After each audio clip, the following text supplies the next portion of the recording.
आज अपने लोग बात करेंगे कम्प्लेक्स सर्किट की और ये टॉपिक होगा आपका करंट इलेक्ट्रिसिटी क्लास 10th के लिए। तो आइए देखते हैं कैसे सॉल्व करेंगे complex circuits for class 10th।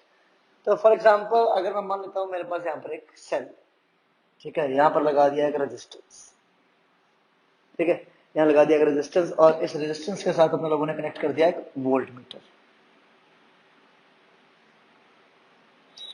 और यहाँ लगा दिया एक एमीटर जिसको नाम दे दिया A1। फर्दर फिर यहां आपने कनेक्ट कर दिए दो रेजिस्टेंसेस, उनमें से एक के साथ मैंने यहां कनेक्ट कर दिया एक एमीटर A2 नाम का,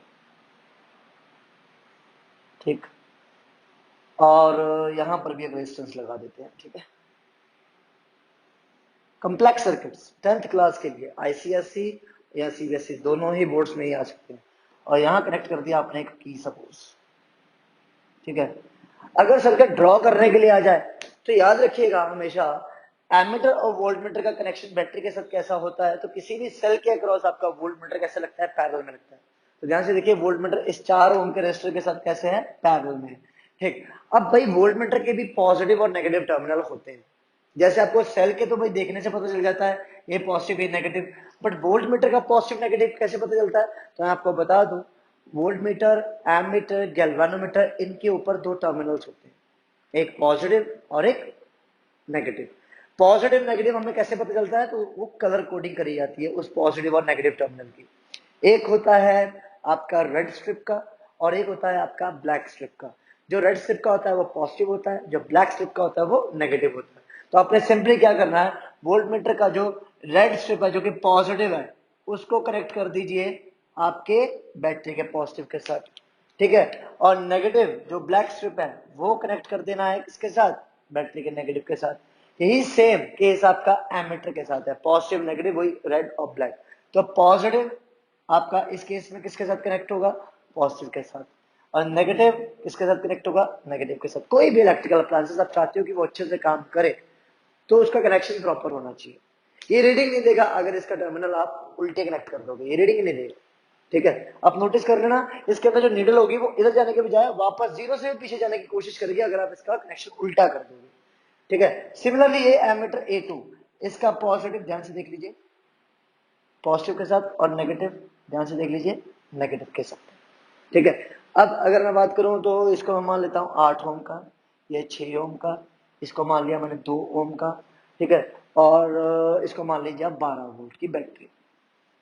अब क्वेश्चन क्या है भाई, 10th क्लास के लेवल के लिए क्वेश्चन काफी टफ है, ठीक है। 12th क्लास का बच्चा इसको उड़ा देगा, उसको कोई फर्क ही नहीं पड़ता, ऐसे तुच्छे से क्वेश्चंस को वो इजीली कर लेता है। बट 10th क्लास आपको ये क्वेश्चन अच्छे से समझना पड़ेगा, इसमें क्या क्या पूछा जा सकता है। सबसे पहला क्वेश्चन आ सकता है फाइंड इक्विवेलेंट रेजिस्टेंस, पहला क्वेश्चन ये आ सकता है फाइंड इक्विवेलेंट रेजिस्टेंस, क्लियर।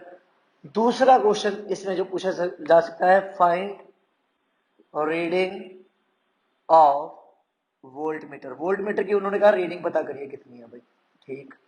तीसरा find reading of ammeter A1, ammeter जो A1 है उसकी रीडिंग पता करिए। डी find reading of ammeter A2, ठीक है। साथ ये बता दिए चार चीजें जो आपको पता करनी है, चार चीजें, ठीक है। तो इक्विवेलेंट रेजिस्टेंस की बात करें तो आपको साफ दिख रहा है जो पर्टिकुलर रेजिस्टेंसेस के अक्रॉस करंट आपका सेम रहे वो सीरीज में, और जहां करंट का डिस्ट्रीब्यूशन हो जाए, अलग अलग करंट आ जाए, तो वो पर्टिकुलर रेजिस्टेंसेस आपके किस में होते हैं, पैरेलल में, ठीक है। तो अब करंट का डिस्ट्रीब्यूशन करते हैं, ध्यान से देखिएगा रेजिस्टेंसेस के अक्रॉस ही करंट का डिस्ट्रीब्यूशन करना है, अप्लायंसेस के अक्रॉस नहीं करना है। तो अप्लायंसेस को दिमाग से निकाल के रेजिस्टेंसेस के अक्रॉस करंट का डिस्ट्रीब्यूशन करिए। तो करंट निकलेगा कहां से, सेल में से। तो सेल के कौन से टर्मिनल में से आपका करंट निकलता है, तो ये हमेशा ध्यान रखिएगा पॉजिटिव टर्मिनल में से करंट हमेशा निकलेगा। तो जितना करंट पॉजिटिव टर्मिनल छोड़ता है उतना ही करंट वो रिसीव भी कर लेता है। तो आई करंट उसने रिलीज करा, आई ही वापस ले लिया, ये उसकी प्रॉपर्टी होती है। तो आई करंट ही आपका इसमें से पास हुआ, आगे गया यहां पर आया। तो अब ध्यान से देखिए यहां पर करंट क्या होगा, डिस्ट्रीब्यूट हो जाएगा। इसमें मान लिया I1 चला गया, इसमें मान लिया I2 चला गया। तो इन दोनों के अक्रॉस जो आपके एक ही एंड के अक्रॉस कनेक्टेड है, सेम एंड्स के क्रॉस कनेक्टेड है, दोनों के क्रॉस का जो करंट है वो डिफरेंट हो गया। जब करंट अलग अलग हो गया तो ऑटोमेटिकली उन वो दोनों पर्टिकुलर कनेक्शंस कैसे होंगे, पैरेलल में होंगे। ठीक है, आपका I1 I2 करंट मिलके फिर से क्या प्रोवाइड करवा देगा, I करंट प्रोवाइड करवा देगा। बात समझ में आई? तो अब आपको साफ दिख रहा है, सबसे पहला काम आपको क्या करना चाहिए, इन दोनों का कॉम्बिनेशन सॉल्व करना चाहिए। और ये कॉम्बिनेशन कैसा दिख रहा है आपको, ये कॉम्बिनेशन आपको इजीली दिख रहा होगा, ये पैरेलल कॉम्बिनेशन है। तो भाई आप इन दोनों को पहले सॉल्व करोगे, तो 1/r equivalent is equal to 1/, अगर मैं इसको नाम दे देता हूँ R1, इसको नाम दे देता हूँ R2, इसको नाम दे देता हूँ R3, इसको नाम दे देता हूँ R4। ये पैरेलल कॉम्बिनेशन है तो इसको 1/RP नाम दे दिया, 1/R2 प्लस 1/R3। ठीक है, डेरिवेशन तो आपको पता होना चाहिए, फॉर्मूले बेसिकली आपको पता होना चाहिए। तो 1/R2 तो 8 प्लस 1/6 एल्सियम 48, तो 8 6 6 8 तो 14/48, ये आपके पास आ गया 1/RP। तो RP की वैल्यू कितनी, 48/14, दैट इज 24/7। क्लियर? तो ये RP की वैल्यू आ गई, यहाँ पर ये RP की वैल्यू आ चुकी है। अब मैं क्या करूंगा, मैं इन दोनों को हटाकर मैं मान लेता हूं यहाँ पर एक रेजिस्टेंस है इन दोनों की जगह, इन दोनों की जगह आपका एक रेजिस्टेंस जो मैं यूज कर रहा हूं, इन दोनों का इक्विवेलेंट क्या आया, ये आया 24/7। अब आप क्या करोगे, आप इन दोनों को नहीं देखोगे, आप इसको देखो। अब आपको दिख रहा होगा भाई ये वाला रेजिस्टेंस इधर से आया, ये वाला रेजिस्टेंस इधर से आया, ये वाला रेजिस्टेंस कैसे है, सीरीज में। तो इसका मतलब जो आई करंट है अब वो आई करंट इसमें से पास हो रहा है, वो आई करंट आपका इसमें से पास हो रहा है। बात समझ में आ रही है, वो आई करंट आपका इसमें से पास हो रहा है। ठीक है, तो अब आपको क्या करना है, इन तीनों रेजिस्टेंस का सीरीज कॉम्बिनेशन निकालना है। तो 1/R इक्विवेलेंट, ये कंप्लीट सर्किट के लिए, तो 1/R1 सॉरी सीरीज में है तो डायरेक्टली ऐड करेंगे, तो RE will be equal to R1 plus RP plus R4। ठीक है, तो R1 की वैल्यू कितनी, 4 ओम, RP की वैल्यू कितनी है 24/7 और प्लस R4 की वैल्यू कितनी है 2 ओम। तो 7 एज एन एलसीएम लिया आपने लोगों ने, 7 एज एन एलसीएम लिया, तो 7 एज एन एलसीएम के बाद ये 28 बन जाता है, ये 24 बन जाता है और ये 14 बन जाता है। ठीक है, 7 as an LCM as it is रहा। तो ध्यान से देखो, ये 28 प्लस 24 52 प्लस 14 66। क्लियर? ये आपके पास आ गया 66। अब आप देखो आर ई की वैल्यू कितनी आई, 66/7। 66/7 इज द रेजिस्टेंस। अब ध्यान से देखो यहाँ पर वोल्टेज गिवन है, वोल्टेज कितनी है भाई 12 वोल्ट। तो जो करंट आई होगा वो कितना होगा, total voltage upon total resistance. Circuit में फ्लो होने वाला जो करंट है वो किसकी वजह से, भाई यहाँ से जो करंट निकलेगा वो किसकी वजह से, ये सारे के सारे रेजिस्टेंसेस की वजह से। ये सारे के सारे रेजिस्टेंसेस का इक्विवेलेंट कितना आया, इतना 66/7। तो इसका मतलब वोल्टेज जो 12 वोल्ट है वो करंट अगर भेजेगी तो किसमें से भेजेगी, 66/7। रोकेगा करंट को तो कौन रोकेगा, 66/7 रोकेगा। तो कितना करंट पास हो सकता है इसमें से, तो उसके लिए I is equal to V/R। V की वैल्यू 12, R की वैल्यू 66/7, 7 चला गया ऊपर। ठीक है, तो यहां से देखो 6 2 जा 6 11 जा क्या मिला 14/11। तो आपके पास ये करंट की वैल्यू होगी 14/11 एम्पियर। तो ध्यान दीजिएगा, ये करंट आपका I 14/11 एम्पियर इसमें से पास हुआ, एज इट इज आपका करंट आई इसमें से भी पास हुआ, फिर आपका करंट आई इसमें से भी पास हुआ, फिर आपका करंट आई इसमें से भी पास हुआ। ठीक है, अब एक पार्ट आपने सॉल्व कर दिया, इक्विवेलेंट रेजिस्टेंस आप निकाल चुके थे, पहला पार्ट सॉल्व हो गया। 4 नंबर का क्वेश्चन होगा तो 1 नंबर मिल चुका है। ठीक है, दूसरा पार्ट ध्यान से देखिए, reading of volt metre. Volt meter के अक्रॉस की जो पोटेंशियल होगी वो रेजिस्टेंस के अक्रॉस के पोटेंशियल के बराबर होगी। तो वोल्ट मीटर के अक्रॉस की voltage V will be equal to, जिसको V1 कहूंगा, I इंटू R1 के बराबर, I इंटू R1 के बराबर। I की वैल्यू कितनी है अपने लोग निकाल चुके हैं 14/11 इंटू R1 की वैल्यू कितनी है, R1 की वैल्यू 4, तो 14 4 जा 56 डिवाइडेड बाय 11, तो ऑलमोस्ट 5 पॉइंट समथिंग वोल्ट। तो ध्यान से देखो V1 आया कितना 5 पॉइंट समथिंग वोल्ट, तो 12 वोल्ट में से 5 वोल्ट का ड्रॉप यहां चला, 5 वोल्ट का ड्रॉप यहां चला गया। ठीक, अब करंट आई इसमें से भी पास हो रहा है। ठीक है, तो जो भी वोल्टेज इसके क्रॉस होगी वो इसके क्रॉस और इसके क्रॉस की भी होनी चाहिए सेम, क्योंकि पैरेलल कनेक्शन है। तो अगर मैं अच्छा आपके पास ये भी एक पार्ट है, find the reading of ammeter A1। Ammeter A1 के अक्रॉस की रीडिंग आई, तो भाई आई आप निकाल चुके हैं ऑलरेडी, कितना 14/11 एम्पियर। तो ये A1 की रीडिंग है, A1 के अक्रॉस का जो करंट आई है वो 14/11 एम्पियर। अब मुझे पता क्या करना है, मुझे पता करना है A2 के अक्रॉस का करंट। A2 के अक्रॉस का जो करंट है वो कैसे पता कर सकता हूँ, मुझे इसके अक्रॉस की वोल्टेज मिल जाए, मुझे इसके अक्रॉस का रेजिस्टेंस पता है, मैं इसके अक्रॉस का करंट पता कर सकता हूँ। तो मुझे इसके अक्रॉस की वोल्टेज कैसे मिलेगी, तो मैं यहाँ की वोल्टेज पता कर लेता हूँ बीच वाले के अक्रॉस की। ठीक, यहाँ के क्रॉस की वोल्टेज कैसे मिलेगी, तो भाई आरपी क्रॉस की वोल्टेज जिसको मैं वीपी नाम दे सकता हूं, तो वीपी वोल्टेज कितनी होगी, करंट आई को मैं आरपी से मल्टीप्लाई कर दूं, करंट आई को मैं आरपी से अगर मल्टीप्लाई कर दूं तो करंट आई की वैल्यू कितनी है, करंट आई की वैल्यू मैं ऑलरेडी निकाल चुका हूं 14/11 इंटू आरपी की वैल्यू कितनी है, आरपी 24/7, तो 7 2 जा तो कितना है 48/11 वोल्ट। तो भाई 12 वोल्ट में से 48/11 वोल्ट का ड्रॉप यहाँ हुआ लगभग 4 point something volt, 4 point something volt यहाँ, 5 पॉइंट समथिंग वोल्ट यहाँ, तो दैट इज 9 पॉइंट समथिंग का यहाँ हो गया, तो बचा हुआ यहाँ हो जाएगा ड्रॉप। वोल्टेज का ड्रॉप होता है, गिरता है धीरे धीरे, ठीक है। तो यहाँ पर आपको जो वोल्टेज मिली वो कितनी मिली 48/11, तो यहाँ की वोल्टेज आपको मिल चुकी है 48/11।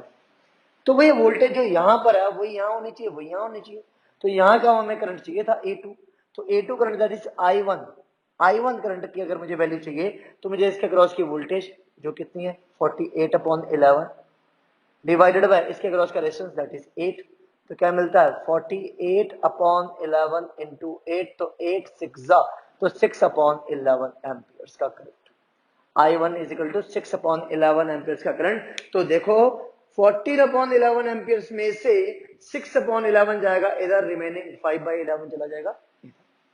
बात समझ में आ रही है, थोड़ा गलत तो नहीं हो गया, 8/11 इसमें इधर 8/11, क्लियर है। तो इस तरह से आप ऐसे कॉम्प्लिकेटेड क्वेश्चंस कर सकते हो।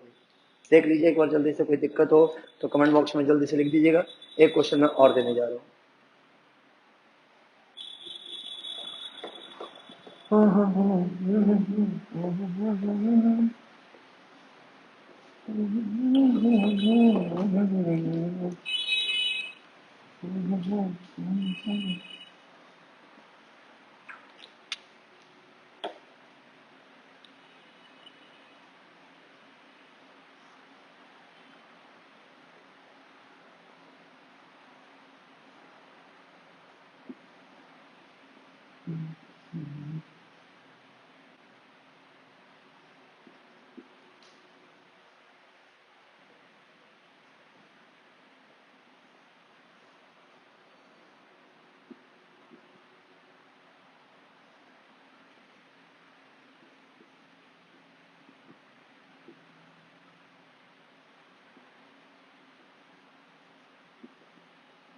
ठीक, थोड़ा सिंपल सा क्वेश्चन है, वही काम करना है फिर से।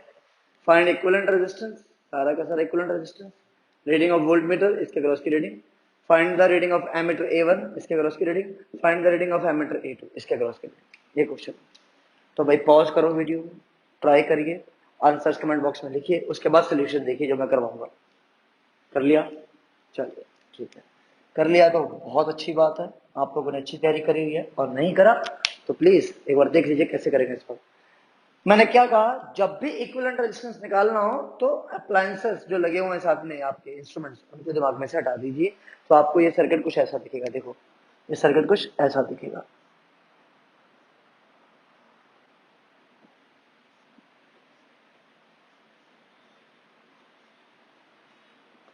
है ना, ये सर्किट कुछ ऐसा दिखेगा बिल्कुल।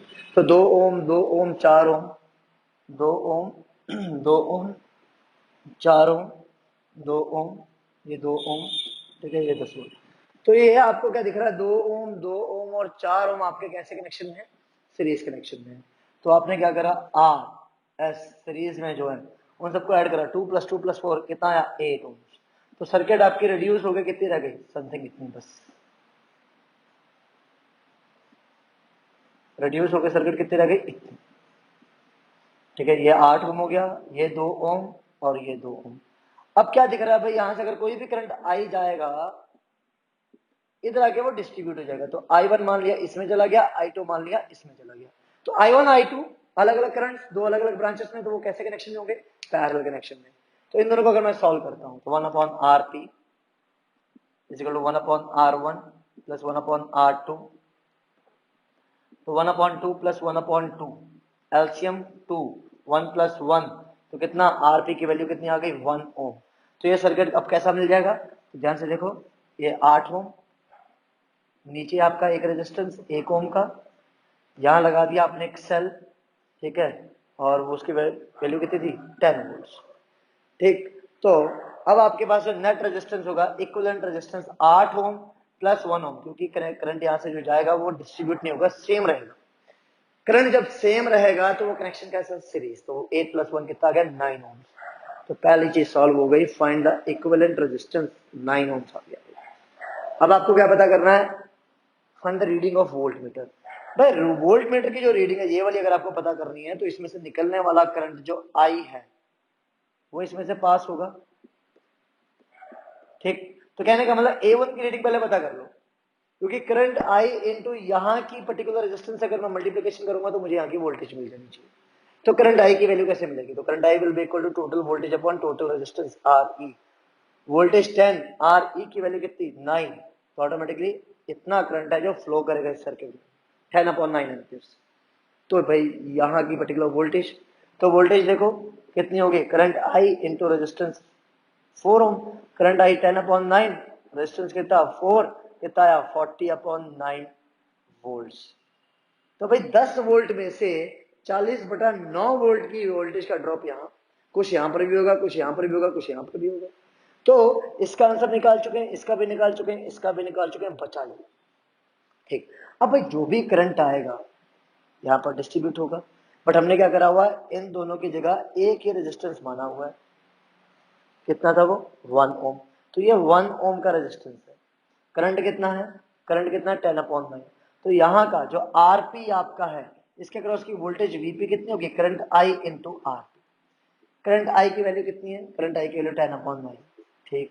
आरपी की वैल्यू कितनी है, आरपी वजह से देखिए 1 ओम, तो कितना आया 10/9 वोल्ट, 10/9 वोल्ट। तो जो वोल्टेज का ड्रॉप यहाँ वही यहाँ वही यहाँ, तो भाई यहाँ का पर्टिकुलर मुझे करंट पता करना है, तो करंट पता करने का तरीका वोल्टेज अपॉन रेजिस्टेंस।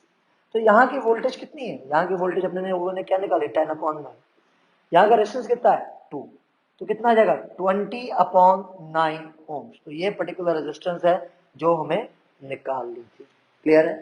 तो ये रेजिस्टेंस कह रहा हूं यार, एक करंट है जो A2 के अक्रॉस हमें पता करना है, क्लियर है ना। ऐसे क्वेश्चंस इलेक्ट्रिसिटी में ऐसे क्वेश्चंस पूछे जा सकते हैं, एमसीक्यूज में भी पूछे जा सकते हैं, तो आपको ऐसे क्वेश्चन सॉल्व करने हैं, ठीक है। होप सो आपको ये वीडियो क्लियर है, तो अगर क्लियर है तो इसको शेयर करिए, चैनल को सब्सक्राइब करिए और लाइक जरूर करिए।